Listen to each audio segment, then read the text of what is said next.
అన్న నమస్తే అన్న, మీ పేరు? శ్రీనివాస్ అండి. ఏం చేస్తుంటారు? నేను ఎయిర్టెల్ సిమ్లు అమ్ముతుంటానండి. ఓకే అన్న, ఎన్ని సంవత్సరాల నుంచి మీరు ఆ ప్రాంతంలో ఉంటున్నారు? మేము దాదాపు 2005 నుంచి ఉన్నాను. మరేంటి అన్న అసలు ఎక్కడన్నది? ప్రకాష్ నగర్ అండి. ప్రకాష్ నగర్. మరేంటి లోకేష్ గారి చేతుల మీదకి ఇళ్ళ అందుకోవడం ఎలా అనిపించింది? చాలా హ్యాపీగా ఉందండి. ఇప్పటివరకు ఎవరూ చూడలేదు, ఎవరు చేయలేదు కూడా. మేము ఇప్పుడు చాలా హ్యాపీగా ఫీల్ అవుతున్నామండి. ఊహించారు అసలు ఇళ్ళ పట్టాలు ఇస్తారని? ఊహించలేదండి, నిజంగా ఊహించలేదు. ఇది మాత్రం నిజమండి. గతంలో ఉన్న నాయకులకి లోకేష్ గారికి తేడా ఏమన్నా గమనిస్తూ ఉన్నారు ఈ 10 నెలలు? గతంలో ఉన్న నాయకులు చెప్పారు, చేయలేదు. ఈయన చెప్పారు, చేస్తున్నారు. అది అనుకున్న ఇన్ టైంలో చేస్తున్నారు, అది సంతోషం. ఏంటంటే అసలు ఈరోజే 100 పడకల హాస్పిటల్కి సంబంధించి శంకుస్థాపన కూడా చేశారు ఈ మంగళగిరి నియోజకవర్గానికి సంబంధించి. ఎలా అనిపిస్తుంది ఈ మంగళగిరి ప్రాంత వాసులు? చాలా హ్యాపీగా ఉందండి. మామూలుగా అయితే విజయవాడ గవర్నమెంట్ హాస్పిటల్ దాకా వెళ్ళాలి, చాలా దూరం, అక్కడ జనాలు బాగుంటారు. ఇక్కడైతే మనకి దగ్గరగా ఉంటుంది, చాలా హ్యాపీ అండి. దేశంలోని అత్యున్నత నియోజకవర్గాల్లో ఒకదానిగా నేను చేసి తీరుతాను మంగళగిరిని అని చెప్పేసి ఆయన మాట్లాడుతున్నాడు ప్రతిసారి కూడా. ఎలా అనిపిస్తుంది సార్, నిజంగా చేయగలరంటారు ఆయన? గ్యారంటీ చేస్తారు సార్. ఇప్పుడు ఇది సంవత్సరం లోపల అన్నారు కదా, చేశారు కదా, చేసి చూపిస్తున్నారు కదా సంవత్సరం లోపలనే. అలాగే ఇది కూడా చేస్తారని నమ్మకం ఉంది. మళ్ళీ మేము లొకేషన్ గెలిపించుకుంటాం. మళ్ళీ గెలుస్తారంటారు ఆయన? తప్పకుండా అండి. ఆంధ్రప్రదేశ్ బాగుండాలంటే నాయుడు గారు గెలవాలి, నాయుడు గారు అబ్బాయి నాయకుడు గెలవాలి. ఎలా చేస్తున్నారండి పరిపాలన? ఎలా ఉంది 10 నెలల పరిపాలన? బాగుందండి, అబోవ్ 70% బాగుందండి. ప్రజల్లో వ్యతిరేకత వచ్చేసిందని చెప్పేసి మాట్లాడుతున్నారు జగన్ గారు, వైసీపీ నాయకులు. ఓడిపోయినా 40% వాళ్ళకు ఉంది కదండి. ఆ 40%లోనే వాళ్ళు ఉన్నారు, అంతే అంతే. వాళ్ళే వ్యతిరేకత వచ్చింది. ఇప్పుడు వాళ్ళని ఓడిపోయినా 40% ఉన్నారు కదా వాళ్ళు. అంటే ఎలా చేసినా ఆయన నమ్మేవాళ్ళు కొంతమంది ఉన్నారు. అది మనం వాళ్ళని మార్చలేము.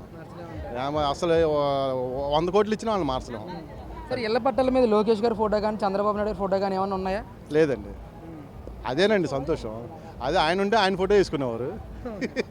దానికి విరుద్ధంగానే వేశారంటారు ఇప్పుడు? ప్రభుత్వ ఎంబ్లంతోనే వచ్చిందండి రాజముద్ర ప్రభుత్వం. అవునండి. అవును సార్. ఏంటి సార్ అసలు మీరున్న ప్రాంతంలో ఎన్ని కుటుంబాలు ఇలా పట్టాలు లేకుండా ఎప్పటివరకు బాధలు పడ్డారంటారు? చాలా మంది ఉన్నారు, వేలలో ఉన్నారు, చాలా మంది ఉన్నారు సార్. వాళ్ళందరికీ ఇచ్చారు ఈరోజు? అందరూ వచ్చారు, మా ఏరియా వాళ్ళందరూ వచ్చారండి. సంతోషం వ్యక్తం చేస్తున్నారు. చాలా happy sir. Thank you sir. మాకు చాలా హ్యాపీగా ఉంది. చెప్పండి అమ్మా, ఎన్ని సంవత్సరాల నుంచి మీ కళ? 20 సంవత్సరాల నుంచి. 20 ఏళ్ళ నుంచి. అప్పటి నుంచి ఎప్పుడు చిన్న పూరిపాక వేసుకొని వచ్చాము. అప్పటి నుంచి ఇప్పటిదాకా మా ఎదురు చూపులు ఇప్పటికి ఫలించాయి అన్నమాట. అంటే గతంలో ఉన్న నాయకులు ఏం చెప్పేవారమ్మా? ఇళ్ల పట్టాల గురించి అడిగేవారా మిమ్మల్ని వాళ్ళని? నేనైతే వాళ్ళు వచ్చారు కానీ నేను ఉండేదాన్ని కాదు.